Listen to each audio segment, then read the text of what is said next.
Hello, church. So here's our devotional for Tuesday, December 30th, as we near the closing of 2025.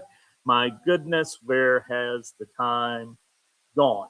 So today we come into Psalm 137.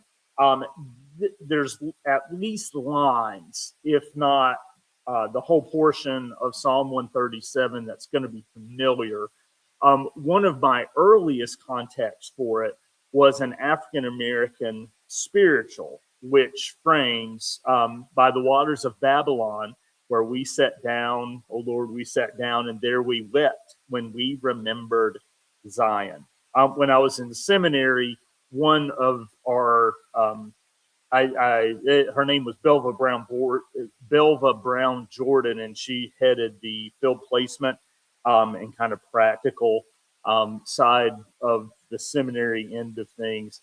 Belva would very often sing that as a part of her heritage and a remembrance. The spiritual actually combines a couple of psalms as well as that introduction. Side note, yeah. So here we go with Psalm 137. By the rivers of Babylon, there we sat down and there we wept when we remembered Zion.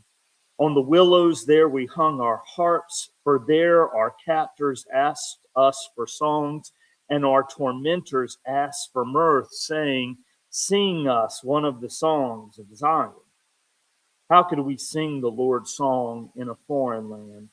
If I forget you, O Jerusalem, let my right hand wither, let my tongue cling to the roof of my mouth. If I do not remember you, if I do not set Jerusalem above my highest joy. Remember, O Lord, against the Edomites, the day of Jerusalem's fall. How they said, tear it down, down to its foundations.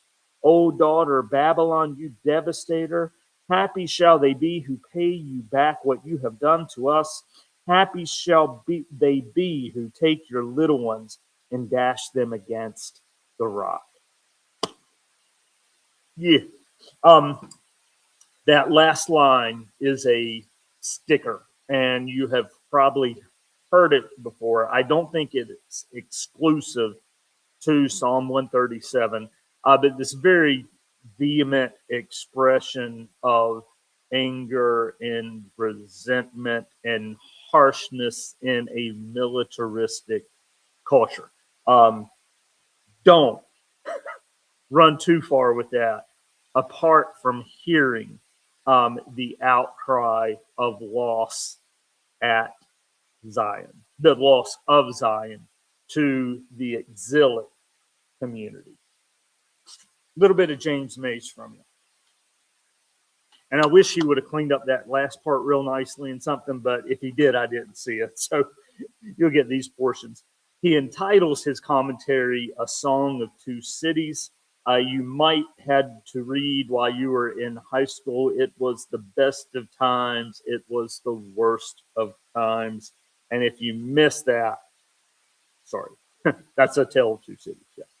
Psalm 137 is a song about Zion, but it is not one of the songs of Zion.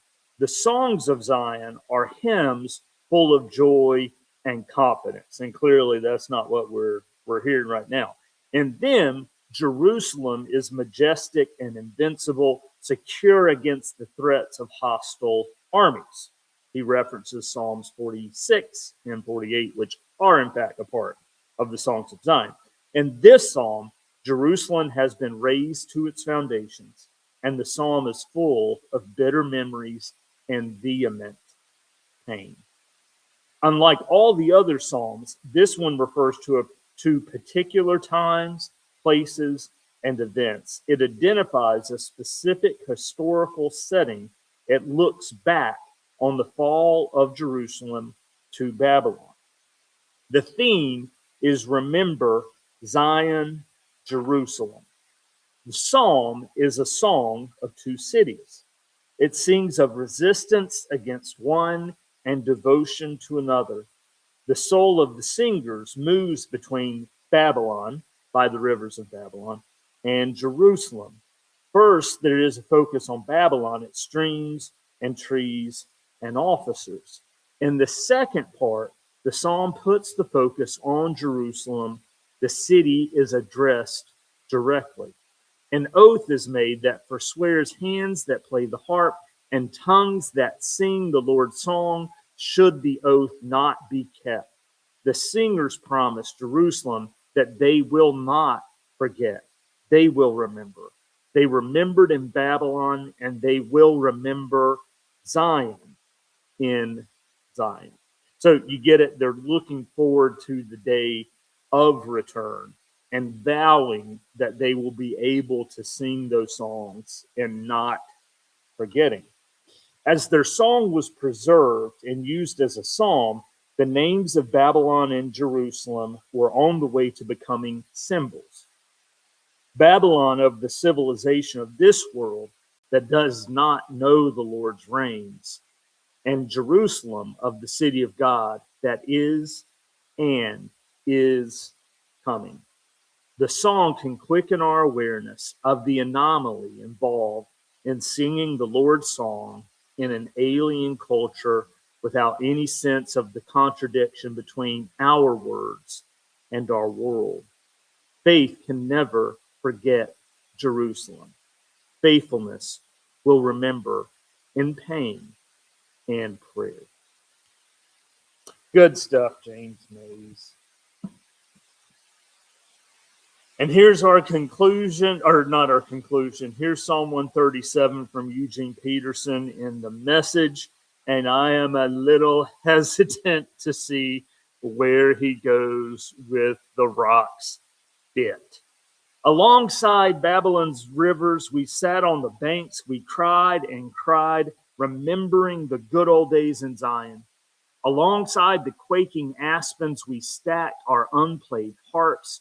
That's where our captors demanded songs, sarcastic and mocking, sing us a happy song of Zion. Oh, how could we ever sing God's song in this wasteland?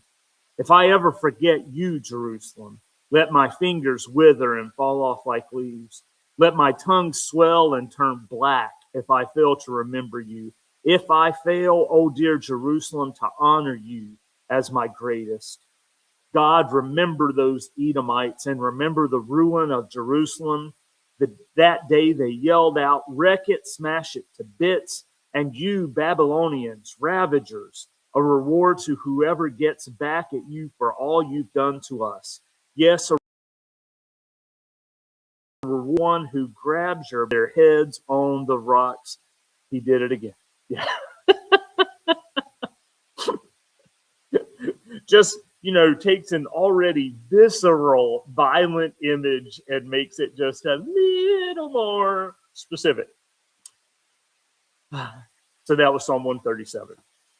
We'll be back with you for Psalm 138 as we finish out 2025. But the daily devotionals will keep coming as we work through, and then we'll see where we're going to be going. There, yesterday during the sermon, I shared a couple of portions from a commentary on Luke by a guy named Fred Craddock, who is amazing.